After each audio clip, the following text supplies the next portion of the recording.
ഈ വീഡിയോയിൽ ആരാധന എന്നാൽ എന്താണ് എന്നത് ഒരു സിനിമ പാട്ടിൻ്റെ സഹായത്തോടെ ഏവരുമായി ഒത്ത് ചിന്തിക്കുക എന്നതാണ് ഉദ്ദേശിച്ചിരിക്കുന്നത്.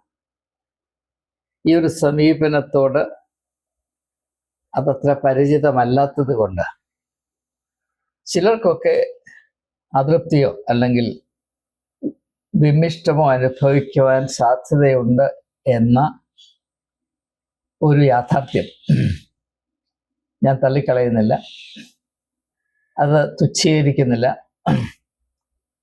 അങ്ങനെ ആളുകൾ ബുദ്ധിമുട്ട് അനുഭവിക്കുന്നുവെങ്കിൽ അതിൻ്റെ നീതിയും ന്യായവും സ്വാഭാവികതയും എനിക്ക് മനസ്സിലാകാവുന്നതേ ഉള്ളൂ. പക്ഷേ എനിക്ക് അവരോട് സവിനയം ആവശ്യപ്പെടാനുള്ളത്, നിങ്ങൾ അല്പം ക്ഷമ കാണിച്ച് ഈ വീഡിയോയുടെ ഉള്ളടക്കം സശ്രദ്ധം മനസ്സിലാക്കാൻ ശ്രമിച്ച ശേഷം ഇതിൻ്റെ ഉള്ളടക്കത്തോടുള്ള നിങ്ങളുടെ വിയോജിപ്പ് കാര്യകാരണ സഹിതം എന്നെ അറിയിച്ചാൽ എൻ്റെ നിലപാടുകളിൽ ഞാൻ മനസ്സിലാക്കുന്ന വിധത്തിൽ തിരുത്തലുകൾ വരുത്തുവാൻ ആവശ്യമുണ്ട് എങ്കിൽ അത് തിരുത്തുവാൻ എനിക്ക് സഹായകരമായിരിക്കും. അതുകൊണ്ട് നിങ്ങൾക്ക് എന്നോട് ചെയ്യാവുന്ന ഒരു വലിയ സഹായം അല്ലെങ്കിൽ കരുണ അല്ലെങ്കിൽ നീതി സേവനം, ഇത് കാണുകയും ഇതിനെപ്പറ്റിയുള്ള നിങ്ങളുടെ ആത്മാർത്ഥമായ അഭിപ്രായം നിർലോഭം അറിയിക്കുകയും ചെയ്യുക എന്നുള്ളതാണ്. ഞാൻ ആമുഖം ദീർഘിപ്പിക്കാതെ ക്ഷമിക്കണം,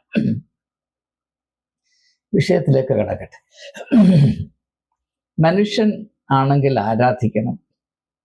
ദൈവത്തെ അറിയുകയും ആരാധിക്കുകയും ചെയ്യുക അവൻ്റെ കടമ മാത്രമല്ല, അവൻ്റെ ആവശ്യം കൂടെയാണ് എന്നത് എല്ലാവരെ പോലെ ഞാനും തിരിച്ചറിയുന്നു. മനുഷ്യൻ മറ്റ് മൃഗങ്ങളിൽ നിന്ന് വളരെ വ്യത്യസ്തരാണ്. അതിന് പല മുഖങ്ങളുണ്ട്. അതിൽ ഗണ്യമായ ഒരു മുഖമാണ് മനുഷ്യൻ ആരാധിക്കുന്ന മൃഗമാണ്.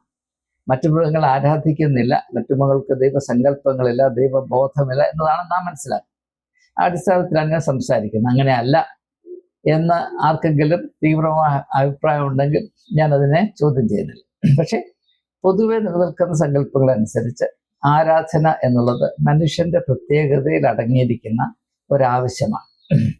അതുകൊണ്ട് തന്നെ നമ്മുടെ മനുഷ്യത്വത്തെ നിലനിർത്തുന്നതിനും പോഷിപ്പിക്കുന്നതിനും അതിനെ മഹത്വീകരിക്കുന്നതിനും ആരാധനയ്ക്ക് വളരെ അർത്ഥവത്തായ ഗണ്യമായ ഒരു പങ്കുണ്ട് എന്നത് വ്യക്തമായി ഞാൻ തിരിച്ചറിയുകയും വിശ്വസിക്കുകയും ചെയ്യുന്നു. അതുകൊണ്ട് തന്നെയാണ് നാം ആരാധിക്കുമ്പോൾ അത് യഥാർത്ഥത്തിൽ ആരാധനയാണോ, നാം ആചരിച്ചു വരുന്ന ഈ സമീപനം യഥാർത്ഥത്തിൽ ആരാധനയ്ക്ക് യോഗ്യമായ, ആരാധനയ്ക്ക് ഉതകുന്ന സമീപനമാണോ അല്ലയോ, അല്ലെങ്കിൽ കുറച്ചുകൂടെ ഡയറക്റ്റായി പറഞ്ഞാൽ നാം നടത്തുന്ന ആരാധന തന്നെയാണോ എന്ന് തിട്ടപ്പെടുത്തേണ്ട, നിശ്ചയം വരുത്തേണ്ട ഒരു ആവശ്യം നമുക്കുണ്ട്. അതിലേക്ക് ഈ വീഡിയോയുടെ ഉള്ളടക്കം സഹായിക്കുന്ന പ്രതീക്ഷയിൽ ഞാൻ എൻ്റെ വിഷയത്തിലേക്ക് ഉടനെ തന്നെ കടക്കുകയാണ്. ഞാൻ ആരാധനയെപ്പറ്റി ചിന്തിക്കുമ്പോഴൊക്കെയും എൻ്റെ മനസ്സിൽ ബിച്ചു തിരുമല എഴുതിയ ജെ വിജയൻ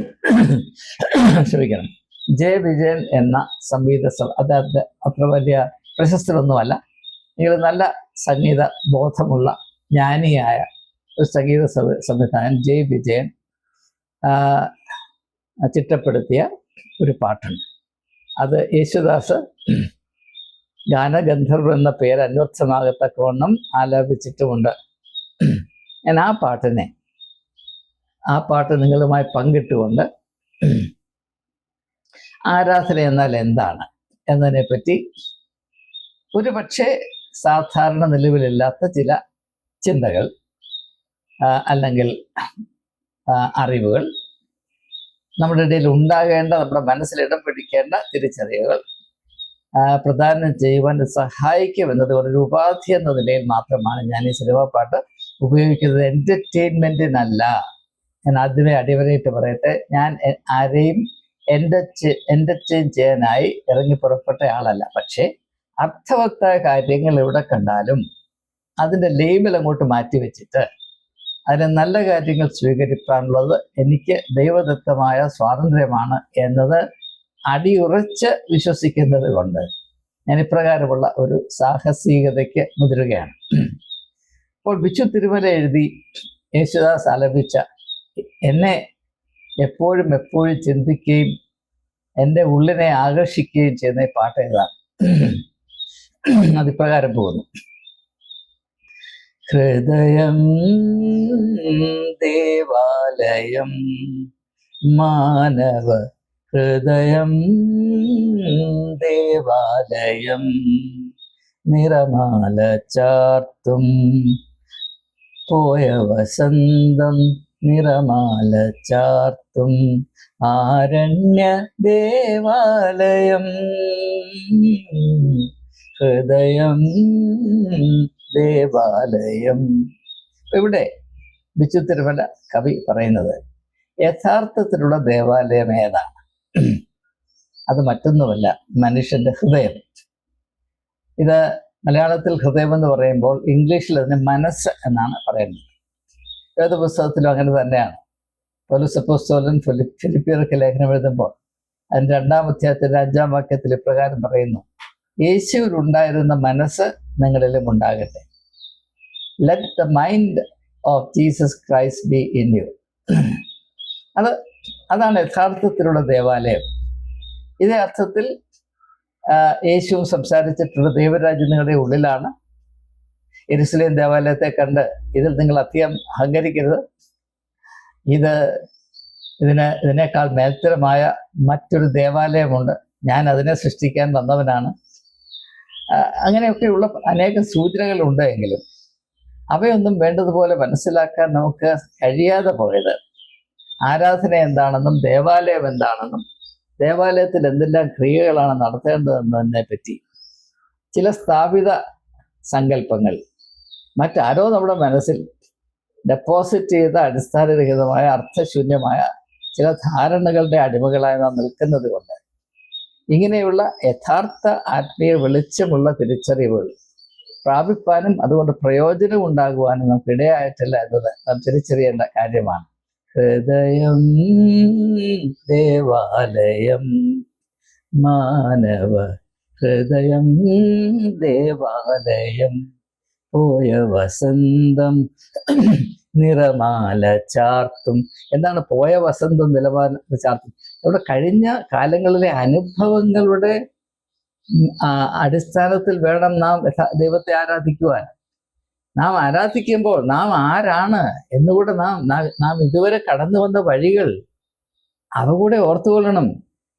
അതൊന്നുമല്ലാതെ ശൂന്യതയിൽ ദൈവത്തെ അറിയുവാനോ ആരാധിപ്പാനോ സാധ്യമല്ല എന്ന് കവി പറയുന്നതിനോട് ഞാൻ 100% യോജിക്കുകയാണ്.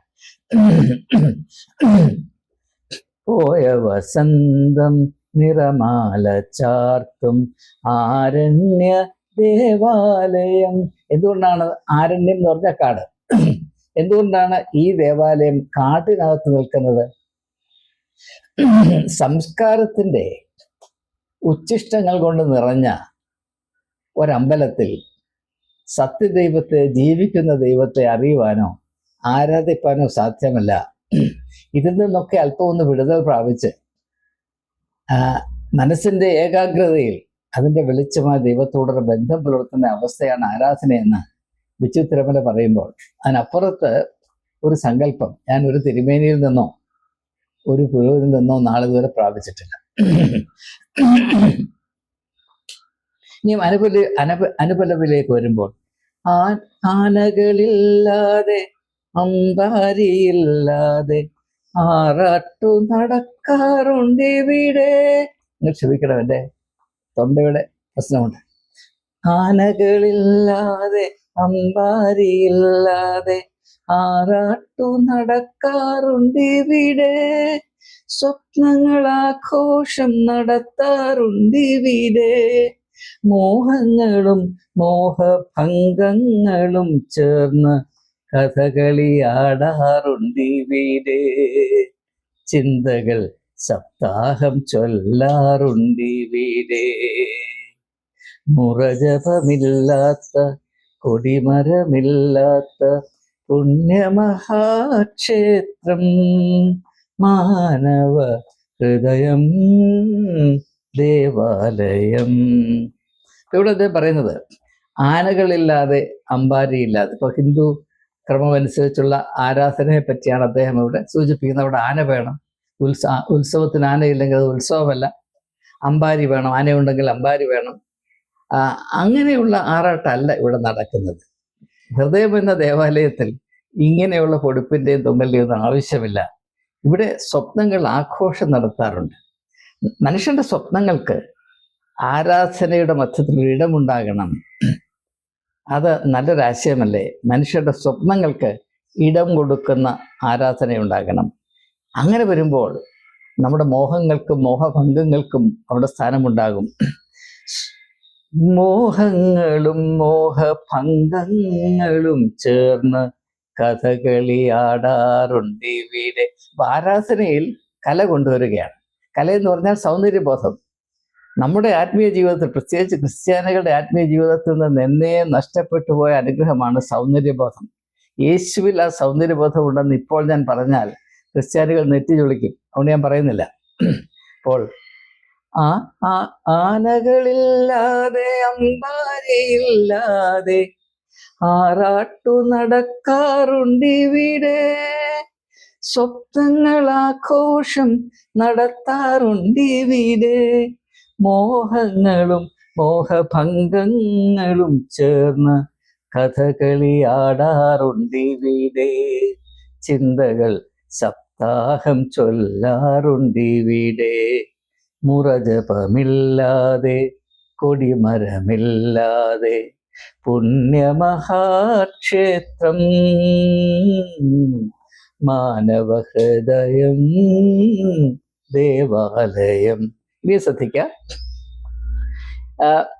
മോഹങ്ങളും മോഹഭംഗങ്ങളും ചേർന്ന് കഥകളി ആറാടുന്ന ഇതേ അമ്പലത്തിൽ, മനസ്സാകുന്ന അമ്പലത്തിൽ ചിന്തകൾ, ഇതെനിക്ക് വളരെ വളരെ മനോഹരമായി തോന്നി. ചിന്തകൾ സപ്താഹം ചൊല്ലാറുണ്ട് ഇവിടെ. സപ്താഹം എന്ന് പറഞ്ഞാൽ ഹിന്ദുക്കളുടെ ഇടയിൽ വളരെ പ്രാധാന്യമുള്ള ഒരു ക്രമമാണ്. ഭാഗവതം 7 ദിവസം കൊണ്ട് നിരന്തരമായി ചൊല്ലുന്ന ആ ഒരു ക്രിയയുടെ പേരാണ് സപ്താഹം. ഭാഗവതം 7, സപ്തം എന്ന് പറഞ്ഞാൽ 7, സപ്താഹം 7 ദിവസങ്ങൾ. 7 ദിവസങ്ങൾ കൊണ്ട് ഭാഗവതം നിരന്തരമായി ചൊല്ലുന്ന ആ ഒരു ആചാരക്രമത്തിന്റെ പേരാണ് സപ്താഹം. അപ്പോൾ ഇവിടെ ഭാഗവതത്തിന് പകരം എന്താണ്? ചിന്തകൾ. ചിന്തകൾ സപ്താഹം ചൊല്ലാറുണ്ട് ഇവിടെ. മുറജപമില്ലാത്ത കൊടിമരമില്ലാത്ത പുണ്യമഹാക്ഷേത്രം. നമുക്കറിയാം, പരിമല പെരുന്നാൾ ആരംഭിക്കണമെങ്കിൽ കൊടിമരം ഉയർത്തിയാൽ മാത്രം പോരാ, കൊടി കയറ്റിയാൽ മാത്രം പോരാ, അവിടെ വെറ്റിലയും കൂടെ അറിയണം. അവിടെ നാം ശ്രദ്ധിക്കണം. മുറജപമില്ലാത്ത കൊടിമരമില്ലാത്ത പുണ്യമഹാക്ഷേത്രം മാനവ ഹൃദയം ദേവാലയം. ഇത് പാടുമ്പോൾ, ഇത് ഞാൻ പാടുകയല്ല, പറയുകയാണ് ചെയ്യുന്നത്. അപ്പോ മുറജപം എന്താണെന്ന് ചോദിച്ചാൽ, മുറ എന്ന് പറഞ്ഞാൽ തുടർച്ച, one after the other, correct English word, one after the other. Murajapam എന്ന് പറഞ്ഞാൽ അത് മറ്റൊരു ആചാരക്രമമാണ്. 4 വേദങ്ങൾ, ഈ 4 വേദങ്ങളും ഒന്നിനു പുറകെ ഒന്നായി നിർത്താതെ 56 ദിവസം കൊണ്ട് ചൊല്ലിത്തീർക്കുന്ന ഈ ഒരു ക്രമത്തിനെയാണ് മുറജപം. 2 കാര്യം പറയുന്നുണ്ട്: സപ്താഹം, 2 മുറജപം. ചിന്തകൾ സപ്താഹം ചൊല്ലാറുണ്ട് ഇവിടെ. മുറജപമില്ലാത്ത കൊടിമരമില്ലാത്ത പുണ്യമഹാക്ഷേത്രം. അപ്പോൾ ഈ ഭാഗം വരുമ്പോൾ എനിക്ക് ഫ്രഞ്ച് ചിന്തകനായിരുന്ന അലക്സിസ് ദെ തോക്വിൽ എന്ന വലിയ ചിന്തകനെ ഓർമ്മ വരും. അപ്പോൾ അദ്ദേഹം ഒരു സാഹിത്യത്തിൽ പറഞ്ഞത്, ക്രിസ്ത്യാനികളുടെ ആരാധനാക്രമത്തെ പറ്റി പറഞ്ഞാൽ അവരുടെ ഉള്ളിൽ ആത്മീകമായ ബോധം കുറയും തോറും ഒരു ആചാരക്രമത്തിൽ എന്ത് വള്ളിയാണ് പുള്ളിയാണ് എന്നതിന് ഏറ്റവും കൂടുതൽ പ്രാധാന്യം കൽപ്പിച്ച് ദൈവത്തെ ഇരുത്തേണ്ടടുത്ത് അക്ഷരങ്ങളെ ഇരുത്തി അവർ സായുജ്യം കണ്ടെത്തുമെന്ന് ഫ്രഞ്ച് പൊളിറ്റിക്കൽ ഫിലോസഫറായിരുന്ന, അതായത് ഡെമോക്രസി ഇൻ അമേരിക്ക എന്ന ഏറ്റവും മഹനീയമായ പുസ്തകം, അതുപോലെ തന്നെ ഫ്രഞ്ച് വിപ്ലവത്തെ പറ്റി ഏറ്റവും മഹനീയമായി എഴുതിയിട്ടുള്ള അലക്സിസ്, അദ്ദേഹത്തിൻ്റെ പല കൃതികളും വായിച്ച് അതിൻ്റെ ആശയങ്ങളിൽ ഞാൻ അത്ഭുതം, അദ്ദേഹത്തിൻ്റെ മെമ്മോയർ തൊട്ട്. അപ്പോൾ അത് നിങ്ങൾക്ക് നെറ്റിൽ നിന്ന് ഫ്രീ ആയിട്ട് എടുത്ത് വായിക്കാവുന്നതാണ്. അലക്സിസ് ഡി തോക്വിൽ, അലക്സിസ് ഡെ തോക്വിൽ. ഇത് പറയുന്നത് ക്രിസ്ത്യാനികളുടെ ഇടയിൽ ഉള്ളിൽ ആത്മീയമായ ആത്മാർത്ഥത കുറയും തോറും അവർ ആരാധനാക്രമത്തിലെ വള്ളിക്കും പുള്ളിക്കും ദൈവത്തെക്കാൾ കൂടുതൽ പ്രാധാന്യം നൽകുകയും അതിനെപ്പറ്റി പരസ്പരം കലഹിക്കുകയും ചെയ്യും. നമ്മളുടെ ശ്രദ്ധിക്കണം. അതുകൊണ്ട് മുറജപമില്ലാത്ത കൊടിമരമില്ലാത്ത പുണ്യമഹാക്ഷേത്രം, ഇത് യേശുവിൻ്റെ ആശയമാണെന്ന് മനസ്സിലാക്കണം. മത്തായി സുവിശേഷം 6-ാം അധ്യായത്തിൽ യേശു പറയുന്നത്, നിങ്ങൾ നിങ്ങളുടെ ആരാധനയിൽ, നിങ്ങളുടെ മതജീവിതത്തിൽ ഈ പരസ്യങ്ങൾക്ക് ഇടം കൊടുക്കരുത്, മറ്റുള്ളവരെ കാണിക്കാനായിട്ട്. അത് മനസ്സിൻ്റെ ഉള്ളിലിരിക്കേണ്ട കാര്യങ്ങൾ വെളിയിൽ കൊണ്ടിട്ട് വിഴപ്പലക്കരുത് എന്ന് യേശു വളരെ വ്യക്തമായി പഠിപ്പിച്ചിട്ട് 2000 വർഷം കൊണ്ട് നമുക്കത് മനസ്സിലായെങ്കിൽ മനസ്സില്ല എന്ന് അടിച്ച് നമ്മൾ നടക്കുകയാണ്. ഇത് നമ്മൾ എല്ലാ ദിവസവും പറയേണ്ട കാര്യമാണ്. മുറജപമില്ലാത്ത കൊടിമരമില്ലാത്ത പുണ്യമഹാക്ഷേത്രം മാനവ ഹൃദയം ദേവാലയം. ഇതാണ് ആദ്യത്തെ അനുപല്ലവി. ഇനി രണ്ടാമത്തെ അനുപല്ലവി, രണ്ടാമത്തേതും അവസാനത്തേതുമായ അനുപല്ലവി. വിഗ്രഹമില്ലാതെ പുണ്യാഹമില്ലാതെ അഭിഷേകം കഴിക്കാറുണ്ടിവിടെ, ദുഃഖങ്ങൾ മുഖക്കാപ്പു ചാർത്താറുണ്ടിവിടെ, മേൽശാന്തിയില്ലാതെ മന്ത്രങ്ങൾ ചൊല്ലാതെ കലശങ്ങളാറാടുണ്ടിവിടെ, ഓർമ്മകൾ ചീവേറി പോകാറുണ്ടിവിടെ, നടപ്പന്തലില്ലാത്ത ഇടപ്പള്ളിയില്ലാത്ത പഴയ ഗുഹാക്ഷേത്രം മാനവ ഹൃദയം ദേവാലയം, പോയ വസന്തം നിറമാല ചാർത്തും ആരണ്യ ദേവാലയം, മാനവ ഹൃദയം ദേവാലയം. രണ്ടാമത്തെ അനുപല്ലവിയുടെ അർത്ഥം ഒന്ന് പരിഗണിക്കാം. വിഗ്രഹമില്ലാതെ നമുക്ക് മനസ്സിലാക്കാം. വിഗ്രഹമില്ലാതെ പുണ്യാഹമില്ലാതെ, പുണ്യാഹം എന്ന് പറഞ്ഞാൽ വിശുദ്ധ ദിവസം. നമുക്കറിയാം, ഓരോരുത്തർക്കും നമ്മുടെ ഇടയിൽ, പ്രത്യേകിച്ച് കത്തോലിക്കയിടയിൽ ഓരോ ദിവസത്തിനും ഓരോ പുണ്യാളന്മാരെ വെച്ചിരിക്കുകയാണ്. പിന്നെ എല്ലാ ക്രിസ്ത്യാനികൾക്കും ഞായറാഴ്ച വിശുദ്ധ ദിവസമാണ്, ബാക്കിയുള്ള 6 ദിവസവും അശുദ്ധ ദിവസമാണ്. ഇവരിത് എവിടെ കണ്ടുപിടിച്ചോന്ന് എനിക്കറിയില്ല. ദൈവം സൃഷ്ടിച്ചത് മുഴുവനും വിശുദ്ധമാണെന്ന് വിശ്വസിക്കാനുള്ള അവകാശം എനിക്കൊണ്ട്, ഞാൻ അങ്ങനെ വിശ്വസിക്കുന്നു. ഞായറാഴ്ച ദൈവം സൃഷ്ടിച്ചു, ബാക്കി 6 ദിവസവും ദൈവം സൃഷ്ടിച്ചു. കാലത്തിനും അകാലത്തിനും എല്ലാം ഉടമ ദൈവമാണ്. അതുകൊണ്ട് പുണ്യ ദിവസത്തെ ഒന്നും ഞാൻ പ്രത്യേകമായിട്ട് അറിയുന്നില്ല. അതുപോലെ പുണ്യഭൂമിയെ ഞാൻ അറിയുന്നില്ല. യേശുവിൽ കൂടെ ഞാൻ മനസ്സിലാക്കിയത്, നാം എവിടെ ചവിട്ടുന്നു അത് പുണ്യഭൂമി ആകണം എന്നതാണ് ഞാൻ മനസ്സിലാക്കിയിരിക്കുന്നത്. ഇപ്പോൾ വിഗ്രഹമില്ലാതെ പുണ്യാഹമില്ലാതെ അഭിഷേകം കഴിക്കാറുണ്ടിവിടെ. മനസ്സാകുന്ന ഈ അമ്പലത്തിൽ ആരാധന നടത്തുന്നതിന് നിങ്ങൾക്ക് വിഗ്രഹം ആവശ്യമില്ല, നിങ്ങൾക്ക് പുണ്യ ഡേറ്റ് ഒന്നും ആവശ്യമില്ല, അഭിഷേകത്തിൻ്റെയും ഒന്നും ആവശ്യമില്ല. ദുഃഖങ്ങൾ മുഴുക്കാപ്പു ചാർത്താറുണ്ടിവിടെ. മുഴുക്കാപ്പ് എന്ന് പറഞ്ഞാൽ ഫസാഡ്. എന്തൊരു ഒരു കെട്ടിടം നമ്മൾ കണ്ടാൽ ആദ്യം നമ്മുടെ ശ്രദ്ധയിൽപ്പെടുന്ന ഭാഗത്തിൻ്റെ ആണ് മുഴുക്കാപ്പ്. ഇവിടെ എന്താണ്? ദുഃഖം. ദൈവസന്നിധിയിൽ വരുന്നിരിക്കുമ്പോൾ നമുക്കൊന്നും നടിക്കേണ്ട കാര്യമില്ല. നമ്മുടെ ഉള്ളിൽ നാം ദുഃഖത്തിന്റെ തീയും വഹിച്ചുകൊണ്ടാണ് വരുന്നതെങ്കിൽ അതവിടെ സമർപ്പിക്കാൻ നമുക്കുള്ള അവകാശമുണ്ട്. പക്ഷെ 10 പേരുടെ മുമ്പിലാണെങ്കിലോ, പ്രത്യേകിച്ച് തിരുമേനി കാർമ്മികത്വം നൽകുന്ന ഒരു ശുശ്രൂഷയിൽ വന്നിരിക്കുമ്പോൾ ദുഃഖത്തിന് മുഖം കൊണ്ടിരുന്നാൽ നീ പാപിയാണെന്നും പറഞ്ഞ് പിന്നെ ബാക്കിയുള്ള കാര്യം അറിയും. അപ്പോൾ വിഗ്രഹമില്ലാതെ പുണ്യാഹമില്ലാതെ അഭിഷേകം നടത്താറുണ്ടിവിടെ, ദുഃഖങ്ങൾ മുഴുക്കാപ്പു ചാർത്താറുണ്ടിവിടെ, മേൽശാന്തിയില്ലാതെ മന്ത്രങ്ങൾ ചൊല്ലാതെ. പുരോഹിതനൊന്നും ആവശ്യമില്ല. മേൽശാന്തിയും വലിയ തിരുമേനിയും കൊച്ചു തിരുമേനിയും പിന്നെ നടത്തിപ്പും കിടത്തിപ്പും ഒന്നും ആവശ്യമില്ല.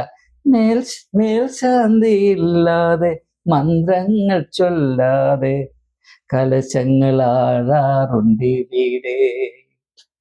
സങ്കീർത്തനക്കാരൻ പറയുന്നില്ല, മിണ്ടാതിരുന്ന ഞാൻ ദൈവമെന്ന് അറിഞ്ഞുകൊള്ളി. അപ്പൊ ഇവിടെ എന്താ പറയുന്നത്? മേൽശാന്തി ഇല്ലാതെ മന്ത്രങ്ങൾ ചൊല്ലാതെ കലശങ്ങൾ കലശം എന്ന് പറഞ്ഞാൽ അത് ഒരു സമൃദ്ധിയുടെയും സന്തോഷത്തിന്റെയും ആഘോഷത്തിന്റെയും ഒരു പ്രതീകമാണ്. ചിഹ്നം. ഒരു കുടത്തില് വെള്ളം, അതിൽ അരി, അതിൻ്റെ മുകളിൽ തേങ്ങ, അതിൻ്റെ മുകളിൽ പൂവ്, ഇതെല്ലാം കൂടെ നിറച്ച് അതൊരു പ്രതീകമാണ്. സമൃദ്ധിയുടെയും ദൈവ അനുഗ്രഹം ഞങ്ങളുടെ ജീവിതത്തിലുണ്ട് എന്നതിനെ അറിയിക്കത്തക്കവണ്ണമുള്ള ഒരു പ്രതീകമാണ് ഈ കലശം. അപ്പോൾ ഇത് മേൽശാന്തിയുമില്ല മന്ത്രങ്ങളൊന്നുമില്ലാതെ ഇവിടെ ഹൃദയമെന്ന ദേവാലയത്തിൽ കലശങ്ങൾ ആറാടാൻ ഉള്ള അവകാശമുണ്ട് എന്നാണ് പറയുന്നത്. ഓർമ്മകൾ ശീവേളി പൂക്കാറുണ്ടിവിടെ. ഈ ശീവേളി എന്ന് പറഞ്ഞാൽ ഗുരുവായൂർ അമ്പലത്തിൽ എല്ലാ ദിവസവും ഉള്ള എഴുന്നള്ളിപ്പാണ് ശ്രീവേളി. അപ്പൊ നമുക്ക് എല്ലാ ദിവസവും, ഞായറാഴ്ച മാത്രമല്ല, എല്ലാ ദിവസവും മനസ്സാകുന്ന അമ്പലത്തിൽ മാനവ ഹൃദയം ദേവാലയം, ദൈവം വസിക്കുന്ന നമ്മുടെ ഹൃദയമാകുന്ന ആലയത്തിൽ എല്ലാ ദിവസവും ശ്രീവേളി നടത്തുവാൻ നമുക്കിതാ അവകാശം ലഭിച്ചിരിക്കുന്നു. നടപ്പന്തലില്ലാത്ത ഇടപ്പള്ളി. നടപ്പന്തൽ എന്ന് പറഞ്ഞാൽ ഒരു അമ്പലത്തിന് ചുറ്റും കുറെ ഓപ്പൺ സ്പേസ് കാണും. അതെന്തിനാണ്? അവിടെ ആരാധിക്കാൻ വരുന്ന ആളുകൾ ദൂരെ നിന്ന് വരുന്നവരാണെങ്കിൽ ക്ഷീണമുണ്ടെങ്കിൽ അവിടെ കിടന്ന് അവർക്ക് വിശ്രമിക്കാം. അതാണ് നടപ്പന്തൽ എന്ന് പറയുന്നത്. എന്നാൽ ഇടപ്പള്ളി എന്ന് പറഞ്ഞാൽ രാജാവിന് മാത്രം വിശ്രമിക്കാനായി മാറ്റിവെച്ചിരിക്കുന്ന ഇടം. അപ്പൊ നടപ്പള്ളിയും വേണം, ഇടപ്പള്ളിയും വേണം. അതൊന്നും ഇവിടെ ഇല്ല. എൻ്റെ മനസ്സാകുന്ന അമ്പലത്തിൽ നടപ്പള്ളിയുമില്ല, ഇടപ്പള്ളിയുമില്ല.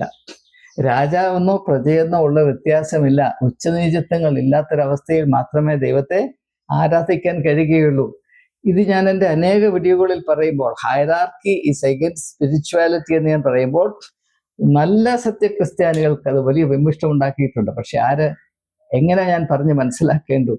അത് ബിച്ചു തിരുമല ഈ ആശയത്തെ കവിതയിൽ കൂടെ അവതരിപ്പിച്ച് അദ്ദേഹത്തോടുള്ള എൻ്റെ സന്തോഷം ഞാൻ അറിയിക്കുകയാണ്. ഓർമ്മ നടപ്പന്തലില്ലാത്ത ഇടപ്പള്ളിയില്ലാത്ത പഴയ ഗുഹാക്ഷേത്രം മാനവ ഹൃദയം ദേവാലയം. ഇതൊരു പഴയ ഗുഹാക്ഷേത്രമാണ്. പരിഷ്കൃത ലോകത്തിന്റെ തീണ്ടലേക്കാത്ത ഒരു പഴയ ഗുഹാക്ഷേത്രമാണ് എൻ്റെ ഉള്ളിൽ. അവിടെ എനിക്കും അവിടെ എൻ്റെ ദൈവത്തിന് മാത്രം, എൻ്റെ ജീവന്റെ കാരണഭൂതനായ, എൻ്റെ നിത്യതയുടെ രാജാവായ ദൈവത്തിന് മാത്രം ഇടം കൊടുത്തുകൊണ്ട് ഞാൻ കാത്തു സൂക്ഷിക്കുന്ന വളരെ പുരാതനമായ ഒരു ദേവാലയമുണ്ട്. അതെൻ്റെ മനസ്സാണ്. പോയ വസന്തം നിറമാല ചാർത്തും ആരണ്യ ദേവാലയം മാനവ ഹൃദയം ദേവാലയം. ഇനിയും ഞാൻ നിർവഹിക്കാറുള്ള ഏറ്റവും പ്രധാനപ്പെട്ട കടമ ബിച്ചു തിരുമലയോടും അതിനേക്കാൾ ഉപരി മഹാനായ യേശുദാസിനോടുമുള്ള എൻ്റെ ക്ഷമാപണം അറിയിക്കുക എന്നുള്ളതാണ്. എനിക്ക് പാടാൻ അറിയാൻ വയ്യെങ്കിലും ഞാൻ പാടാൻ ശ്രമിക്കുന്നത് ഈ ഒരു മഹത്തായ കൃതിയോട് ഞാൻ എങ്ങനെ മാന്യത കാണിക്കണം, നീതി പുലർത്തണമെന്ന് അറിയാൻ വയ്യാത്തത് കൊണ്ടാണ്. നിങ്ങൾ ക്ഷമിക്കണം. അപ്പോൾ എനിക്ക് പ്രത്യേകമായിട്ട് പറയാനുള്ളത്, എനിക്ക് എൻ്റെ പ്രേക്ഷകരായ പ്രത്യേകിച്ച് ക്രിസ്ത്യാനികളോട് ചോദിക്കാനുള്ളത്, നിങ്ങൾ യേശുക്രിസ്തുവിൻ്റെ ദർശനം, പഠിപ്പീരുകൾ, അവൻ്റെ ഇടപെടലുകൾ, എടുത്ത നിലപാടുകൾ, സമീപനങ്ങൾ ഇവ മനസ്സിൽ വെച്ചുകൊണ്ട് ഒന്ന് ചിന്തിച്ചു നോക്കൂ. ആരാണ് അതിനോടടുത്ത് വരുന്നത്? ബിച്ചു തിരുമലയാണോ? അല്ല നമ്മുടെ മെത്രാന്മാരാണോ? കത്തനാരന്മാരാണോ? നിങ്ങൾ സത്യസന്ധമായ മറുപടി പറയും. യേശുവിൻ്റെ ആശയങ്ങൾ ഉൾക്കൊള്ളുന്ന ക്രിസ്ത്യാനികൾക്ക് മറുപടി പറഞ്ഞേ മതിയാകും. അതുപോലെ തന്നെ എന്തുകൊണ്ടാണ് യേശു ദൈവത്തെ ആരാധിക്കുന്നത് നമ്മുടെ ഉള്ളിലാകണം എന്ന് പറഞ്ഞ് ശക്തമായി നിഷ്കർഷിച്ചത്? ആരാധനയിൽ ഉച്ചനീചത്വങ്ങൾ ഉണ്ടാകരുത്. അതിനുമുപരിയായി ആരാധനയിൽ ഇടനിലക്കാരുണ്ടാകരുത്. എവിടെയൊക്കെ ഇടനിലക്കാരുണ്ടോ അവിടെയെല്ലാം ഉച്ചനീചത്വങ്ങൾ ഉണ്ടായിരിക്കും. കാരണം പ്രാകൃത മനുഷ്യ സ്വഭാവത്തിന്റെ പ്രവർത്തന രീതി ഉച്ചനീചത്വങ്ങളിൽ കൂടെ മാത്രമാണ്. ആരാധനയുടെ ഉദ്ദേശമോ മനുഷ്യന്റെ പ്രാകൃത സ്വഭാവത്തിൽ നിന്ന് അവനെ വിടുവിച്ച് അവന്റെ ആത്മീകമായ ഔന്നത്യത്തിൽ കൊണ്ടെത്തിക്കുകയും ആ അവസ്ഥയിൽ അവന് ബോധ്യമാകുന്ന ഒരു സത്യമുണ്ട്. അതായത് എനിക്കും ദൈവത്തിനും മധ്യേ മറ്റൊന്നും ഉണ്ടാകുവാൻ പാടില്ല, ഉണ്ടാകരുത്. എനിക്കും ദൈവത്തിനും മധ്യേ, ഞാൻ സ്നേഹിക്കുന്ന ദൈവത്തിനും എനിക്കും മധ്യേ എന്തെങ്കിലും ഞാൻ സ്ഥാപിക്കുന്നത് ഞാൻ ദൈവത്തെ തിരസ്കരിക്കുന്നതിന് തുല്യമാണ് എന്ന തിരിച്ചറിവ് ആ ഉന്നത തലത്തിലേ ഉണ്ടാകത്തുള്ളൂ. ഈ താണ തലത്തിൽ കിടക്കുന്ന ആളുകൾക്ക് ഇടനിലക്കാരില്ലെങ്കിൽ അവർക്ക് പേടിയാണ്. ഇപ്പൊ നിങ്ങൾ കേരളത്തിന്റെ ചീഫ് സെക്രട്ടറി ആണെന്ന് വിചാരിക്കും. നിങ്ങൾക്ക് കേരളത്തിന്റെ മുഖ്യമന്ത്രിയായ പിണറായി വിജയനോട് സംസാരിക്കണം. നിങ്ങൾ അവിടെ ഇവിടെ നടന്ന് വഴിയെന്നൊരുത്തിനെ പിടിച്ചുകൊണ്ട് വന്ന് ഇടനിലക്കാരനായിട്ട് വെക്കത്തില്ല. കാരണം എന്താണ്? നിങ്ങൾക്ക് വളർച്ചയുണ്ടായിട്ടാണ്, നിങ്ങൾക്ക് മേന്മയുണ്ടായിട്ടാണ്. ആരോട് സംസാരിക്കാൻ പോകുന്നുവോ ആ വ്യക്തിയോട് സഹകരിച്ച് പ്രവർത്തിക്കുവാനുള്ള അധികാരം പ്രാപിച്ചത് കൊണ്ടാണ്. അല്ല, ഞാൻ വഴിയെ നടക്കുന്ന ഒരു അലവലാതിയാണെങ്കിൽ എനിക്ക് പിണറായി വിജയനെ കാണാൻ പോകണമെങ്കിൽ ഏറ്റവും നല്ല ശുപാർശ ആരിൽ നിന്ന് കിട്ടും? അങ്ങനെ ക്രിസ്ത്യാനിക്ക് ശുപാർശ കൊടുക്കാനായിട്ട് നിൽക്കുന്ന ആളുകളാണ് താണതലയിലുള്ള താണതട്ടത്തിലുള്ള ആളുകൾക്ക് പുരോഹിതനും ഉന്നത തട്ടത്തിലിരിക്കുന്നത്, സാമ്പത്തിക ഉന്നത തട്ടത്തിലിരിക്കുന്ന ആൾക്ക് മെത്രാൻ. ഇതൊരു ആത്മീയമായ അശ്ലീലമാണ് എന്ന് എന്തുകൊണ്ടാണ് നമുക്ക് തിരിച്ചറിയാൻ കഴിയാതെ പോകുന്നത്? അത് അറിയാൻ വയ്യാത്തതിൻ്റെ കാര്യം ആരാധന എന്താണെന്ന് നമുക്ക് അറിയാൻ വയ്യാത്തതുകൊണ്ടാണ്. ഹൃദയം ദേവാലയം, മാനവ ഹൃദയം ദേവാലയം, പോയ വസന്തം നിറമാല്യം ചാർത്തും ഹൃദയം ദേവാലയം. ആ ഒരു തിരിച്ചറിവുണ്ടെങ്കിൽ നമ്മുടെ മധ്യത്തിൽ വിപ്ലവാത്മകമായ മാറ്റം വരും. ഇതിനു പകരം ഒരു പാത്രത്തിൽ കുന്തിടുക്കം പോയിച്ചുകൊണ്ട് നടന്നാൽ അത് കണ്ട് ദൈവം ഇംപ്രസ്ഡ് ആകുമെന്ന് വിശ്വസിക്കണമെങ്കിൽ, അല്ലെങ്കിൽ ഒരു കത്തനാര് കൈ ഇങ്ങനെ വിറപ്പിച്ച പരിശുദ്ധാത്മാവ് മനസ്സില്ലെങ്കിലും താഴോട്ട് ഇറങ്ങി വരുമെന്ന് വിശ്വസിക്കണമെങ്കിൽ, അല്ല ദൈവം മനുഷ്യനിർമ്മിതമായ കല്ലും സിമൻറ്റും കൊണ്ടുണ്ടാക്കിയ കെട്ടിടത്തിനകത്ത് മാത്രമേ, അതിലും പ്രത്യേകിച്ച് പുരോഹിതന്മാർക്കും മെത്രാന്മാർക്കും മാത്രം കയറുവാൻ അവകാശമുള്ള മദ്ബഹായിലാണ് ദൈവം ഇരിക്കുന്നത് എന്ന് വിശ്വസിക്കണമെങ്കിൽ ഒന്നിൽ ഇത് ഫസ്റ്റ് ക്ലാസ് പൊട്ടത്തരമാണ്, അല്ലെങ്കിൽ മുഴുത്ത ഭ്രാന്താണ്. അതുകൊണ്ട് ഞാൻ വീണ്ടും പറയുന്നു, ഹൃദയം ദേവാലയം. ഈ പാട്ട് മാലാഖമാരുടെ നാവ് കൊണ്ട് എനിക്ക് ആലപിക്കാൻ കഴിഞ്ഞിരുന്നുവെങ്കിൽ ഞാൻ ആഗ്രഹിച്ചു പോകുകയാണ്. എങ്കിലും ഞാൻ വീണ്ടും പറയട്ടെ, ഹൃദയം ദേവാലയം, മാനവ ഹൃദയം ദേവാലയം. ഇതാണ് യേശുവിൻ്റെ ആശയം. ദൈവമാത്മാവാകുന്നു. അവനെ നമസ്കരിക്കുന്നവർ ആത്മാവിലും സത്യത്തിലും നമസ്കരിക്കട്ടെ. ആമേൻ.